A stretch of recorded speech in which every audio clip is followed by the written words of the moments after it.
Si Laila de Lima at Chel Jokno ay sumama na sa prosecution panel ng impeachment ni VP Sara. Ngayon, ni-request to nung current na House Speaker na si Martin Romualdez na, pwede ba kayo maging prosecutor?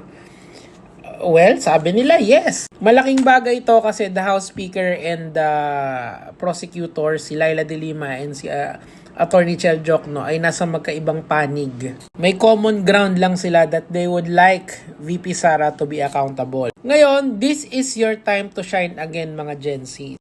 Bakit kanyo? Kasi po, ang pinakamalaking voting block ngayon ay hindi na ang Iglesia ni Cristo.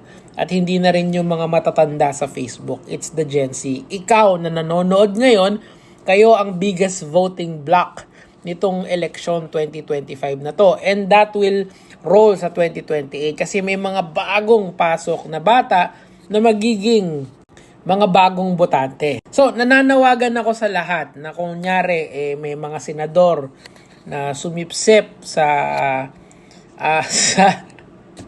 kay VP Sara at talagang nire-railroad itong impeachment trial na to, nag-decide agad nang hindi pinapakinggan ang buong panig ng prosecution at ng depensa at nag-decide na lang kasi paborito nila sa VP Sara, tandaan nyo yung mga senador na yon, wag nyo nang iboboto yon.